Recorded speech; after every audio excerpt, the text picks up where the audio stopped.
Hello guys, welcome to my YouTube channel. तो अगर आपको भी ITR 3 के बारे में, ITR 3 फॉर्म के बारे में कोई भी कन्फ्यूज़न है तो आज आपके सारे कन्फ्यूज़न दूर हो जाएगी। तो पहली बात तो जितने भी ITR के फॉर्म्स हैं, ITR 1 2 3 5 6 काफ़ी सारे फॉर्म इनेबल हो चुके हैं। एक दो जो भी रह रहे हैं वो जल्द ही हो जाएंगे। तो आज का टॉपिक है ITR 3, जिसके बारे में फुल फ्लेज इन्फॉर्मेशन। फिर भी आपकी कोई भी कन्फ्यूजन रह जाती है तो आप कमेंट बॉक्स में ज़रूर लिखिए। वीडियो को एंड तक ज़रूर देखिए, बहुत ज़्यादा इन्फॉर्मेटिव होने वाली है। तो बिना टाइम वेस्ट किए वीडियो शुरू करते हैं। तो सबसे पहले जो है ITR 3 क्या होता है, फॉर्म फाइनेंशियल ईयर अगर हम देखें तो हमारा अभी 23-24 है, जिसका असेसमेंट ईयर 24-25 है। और एक चीज़ आपको ज़रूर ध्यान रखनी है, आपकी जो लास्ट डेट है ITR फाइल करने की वो 31 जुलाई है।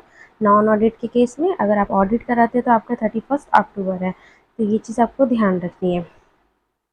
उसके बाद हम देखते हैं, जो ITR 3 एक इनकम टैक्स रिटर्न फॉर्म है, एक फॉर्म का टाइप है जो बेसिकली कौन यूज़ करते हैं, इंडिविजुअल यूज़ करते हैं और HUFs यूज़ करते हैं, हिंदू अनडिवाइडेड फैमिली, जिनकी इनकम होती है, प्रॉफिट गेन्स होते हैं बिजनेस या फिर प्रोफेशन के थ्रू। अगर आपकी इनकम है तो आप ITR 3 फॉर्म को जो आप कर सकते हैं। अब हम डिटेल में देखते हैं कि ITR 3 फॉर्म जो है वो कौन कौन फाइल कर सकता है। तो खैर ये तो हमने देख लिया कि इंडिविजुअल और HUF कर सकते हैं। तो कुछ बेसिकली कुछ डिटेल में देखते हैं। जिनकी इनकम है और प्रॉफिट है, क्या बिजनेस है प्रोफेशन से, ये किसी भी पार्टनर्स है, फॉर्म के पार्टनर्स है, need to report income from various sources. कई सारे सोर्सेज से उनकी इनकम है, जैसे प्रोफेशन हो गया, हाउस प्रॉपर्टी हो गया, कैपिटल गेन हो गया, अदर सोर्सेज हो गया, आपका शेयर मार्केट हो गया। प्रिजम्पटिव इनकम शो करनी है उनको मोर देन लिमिट से। अगर वो ITR 1 और 2 3 4 1 2 और 4 को चूज़ नहीं कर सकते तो वो ITR 3 चूज़ करेंगे डेफिनेटली।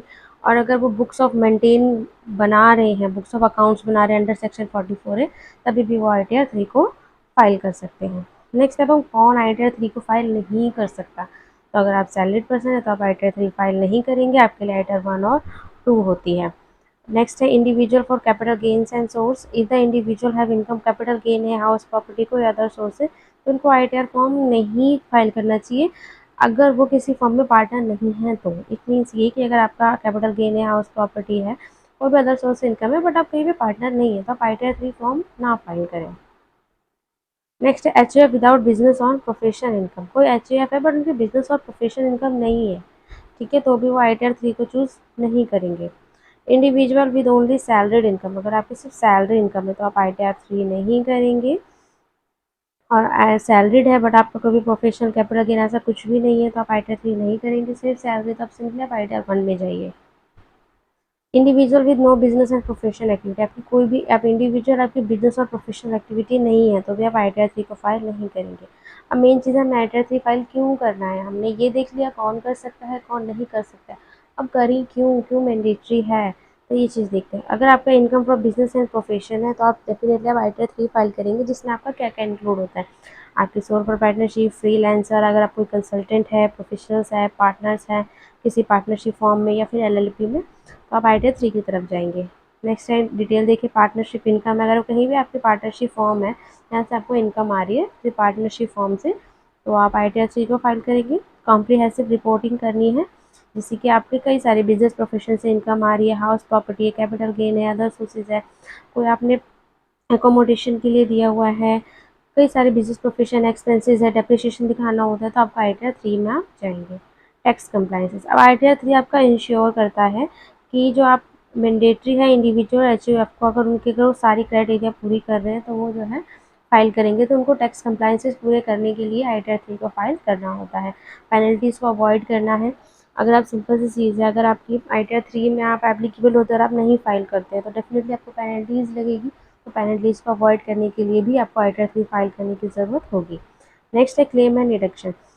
आपने किसी भी तरह का आपका डिडक्शन हुआ है, मोस्टली क्या डिडक्शन होता है, TDS डिडक्ट होता है, तो वो आपको रिफंड लेना है, तो उसके लिए आप डेफिनेटली आप ITR 3 में फॉल करते हैं तो आप ITR 3 फाइल करेंगे तो आप डिडक्शन को क्लेम कर सकते हैं। उसके बाद देखेंगे कि डॉक्यूमेंटेशन क्या लगते हैं, तो डॉक्यूमेंटेशन और रिकॉर्ड कीपिंग, तो ITR 3 जो इंडिविजुअल से HUF होते हैं उनको प्रॉपर जो डॉक्यूमेंट्स रखने होते हैं। देखिए डॉक्यूमेंट तो सभी को रखने होते हैं। अगर आप सैलरीड है तो आप अपनी सैलरी स्लिप रखेंगे, ठीक है, आपने कोई इन्वेस्टमेंट किया हुआ है, इंश्योरेंस लिया हुआ है, मेडिकल फैसिलिटीज़ है, डिडक्शन के लिए आपका काम आता है, तो डॉक्यूमेंट्स तो सबको संभाल के रखने हैं। और सिंपली अगर आपका बिजनेस है तो डेफिनेटली आपको फाइनेंशियल स्टेटमेंट्स हो गए, बैंक स्टेटमेंट्स हो गए, बुक्स ऑफ अकाउंट्स हो गए, वो आपको संभाल के तो रखना ही है, ताकि पहली बात आप अपनी फर्म की या खुद की फाइनेंशियल प्लानिंग कर सकें। ठीक है, और कई बार वो ऑडिट पर्पज़ के लिए भी वर्क आते हैं, तो आपको ये सारी चीज़ें संभाल के रखनी होती है आपके इनकम से रिलेटेड। थोड़ा हेक्टिक है, बट आप रेगुलर बेसिस पे करते जाएंगे तो इतना आपको प्रॉब्लम नहीं होगी। अब मैंडेटरी कब है ITR 3 फाइल करना? देखिए, बार बार पॉइंट्स वही घूम के आ रहे हैं, इसका मोटिव यही है कि आपको एकदम फिक्स आपके माइंड में हो जाए आपका ITR 3 है या नहीं है। इनकम फॉर बिजनेस प्रोफेशन है, पार्टनरशिप इनकम है, प्रिस्क्राइब क्राइटेरिया है, मतलब कि आप पहले से ही आप ITR 3 में आ रहे हैं तो आप भरेंगे, कोई कन्फ्यूज़न नहीं है। आपकी इनकम थ्रेशोल्ड होगी, मीन्स अगर आपकी टर्नओवर 1 लाख के ऊपर चला गया है तो आपको टैक्स ऑडिट कराना पड़ेगा, वहाँ तो आप ITR 3 ही फाइल करेंगे। स्पेसिफिक रिपोर्टिंग रिक्वायरमेंट है, कई बार कुछ रूल्स एंड रेगुलेशंस होते हैं आपके पास, सपोज फॉरेन एसेट से इनकम आ रही है, फॉरेन इन्वेस्टमेंट आपने किया हुआ है, तो वहाँ पे आप ITR 3 ही फाइल करेंगे। नेक्स्ट है टैक्स ट्रीटी ऑब्लिगेशन से। कई बार क्या होता है कि अगर आप इंडियन रेसिडेंट से, आपको टैक्सेबल इनकम इंडिया है और किसी अदर कंट्री में भी होती है, तो आपको जो ITR 3 फाइल करना होगा। उसके बाद है कौन एग्जाम्प्ट है ITR 3 से? तो सिंपल चीज़ है, कोई भी इंडिविजुअल HUF जिनकी जो है जिनको ज़रूरत नहीं है, उनकी जस्ट ठीक है सैलरीड आ रही है और ऐसा कोई मैक्सिमम मतलब कि मोर देन वन सोर्स से जो है इनकम उनकी नहीं है। अब सीधी सी बात है, डॉक्यूमेंट्स क्या क्या चाहिए? जनरली सिंपल सी बात है, पैन कार्ड तो सबको चाहिए, इनकम स्टेटमेंट भी चाहिए होगी। इनकम स्टेटमेंट में आपका जाता है, अगर आपका बिजनेस एंड प्रोफेशन है तो आपका टर्नओवर आ जाएगा, ग्रॉस रिसिप्ट आ जाएगी, एक्सपेंसेस आ जाएंगे एंड प्रॉफिट की डिटेल्स आ जाएगी। प्रॉफिट एंड लॉस आ जाएगा, statement of accounts mean balance sheet, profit and loss, trading and loss, tally, जो भी कुछ आपका जो भी बताएगा कि कितने खर्चे हुए, कितने एक्सपेंसेस हुए, कितने इनकम आए, वो सारी चीज़। फोर्थ है बैलेंस शीट, जनरल चीज़ें हैं। उसके बाद है टू, अगर एक मेंटेन बुक्स को आपको एज पर इनकम टैक्स के हिसाब से आपको कौन कौन सी बुक्स मेंटेन करनी है। सबसे पहले बैंक स्टेटमेंट आपको मेंटेन करके रखनी है, जिसमें आपकी रिसिप्ट एंड पेमेंट शो होगी। इन्वॉइसेस आपको रखने हैं, जिसमें आपको ओरिजिनल बिल, रिसिप्ट, एक्सपेंसेस ये आपके शो होंगे। TDS सर्टिफिकेट रखना है, मतलब आपका जहाँ जहाँ भी TDS डिडक्ट हुआ है या आपने किसी का किया है वो। फॉर्म 16 रखना है, अगर आपकी इनकम है अदर देन सैलरी है तो 16A और 16 दोनों रखने हैं। कैपिटल गेन स्टेटमेंट रखनी है आपको, एक फाइनेंशियल ईयर में कोई भी कैपिटल गेन होंगे। कैपिटल गेन किस पे होती है? आपने कोई एसेट सेल करी, फिक्स एसेट, आपने प्रॉफिट से सॉरी आपने अपनी प्रॉपर्टी सेल करी है, सेल परचेज की है, दूसरी चीज़ आपके शेयर्स है, डिवेंचर्स है, तो ये सारी चीज़ें आती है कैपिटल गेन्स में। कोई आपका FD है, ये सारी चीज़ें लॉन्ग टर्म इन्वेस्टमेंट जो होती है वो कैपिटल गेन के अंदर आती है। हाउस प्रॉपर्टी की डिटेल्स रखनी है, सपोज आपको रेंट भी आ रहा है, आपको इंटरेस्ट भी देना है होम लोन्स पे, प्रॉपर्टी टैक्स भी पे कर रहे हैं, तो वो भी चीज़ें अब आप नहीं रखेंगे। सपोज आपने रेंट देते आपने उस पर टैक्स भर दिया, बट आप होम लोन पे आप इंटरेस्ट दे रहे, तो डेफिनेटली ना वो आप क्लेम करेंगे ना, आप रिडक्शन मिलेंगे। तो जब तक आप अपने पास डिटेल नहीं रखेंगे आप कैसे करेंगे? इन्वेस्टमेंट के आपको प्रूफ्स रखने हैं। इन्वेस्टमेंट के प्रूफ क्यों चाहिए होता है? ताकि डिडक्शन को क्लेम कर सके और अपनी टैक्सेबल इनकम को कम कर सके, ताकि जो भी आपका TDS कटा है वो आपको रिफंड है और आपका टैक्स ना बने, कम से कम बने। जैसे आपने PPF में, PPF में कोई इक्विटी ली है, ELSS में, या जो भी कोई इंश्योरेंस लिया है, कोई मेडिकल लिया है, एजुकेशन लोन लिया है, वट एवर, जिससे भी आप जो है अपने टैक्सेबल इनकम टैक्स को बचाने के लिए, टैक्स की सेविंग के लिए आपने जो भी इन्वेस्टमेंट की वो भी आपको संभाल के रखनी है। और अदर डॉक्यूमेंट्स में क्या होगी, कोई भी आपका इनकम का सोर्स है, जैसे इंटरेस्ट इनकम होगी, डिविडेंड इनकम होगी। हम मैक्सिमम क्या होता है इंटरेस्ट इनकम को भूल जाते हैं।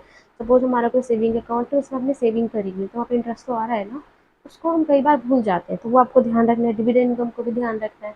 अब मेन ये होता है डिविडेंड इनकम की कोई वो नहीं है, अगर आपको ₹1 भी डिविडेंड इनकम आ रहा है तो वो भी आपको शो करना है, तो चीज़ों को ध्यान से करिए। टैक्स पेमेंट आप करेंगे, क्या पता आपने कोई एडवांस टैक्स पेमेंट करी हो तो वो भी आपको ध्यान रखना है, क्या पता उसमें से आपका बच रहा हो।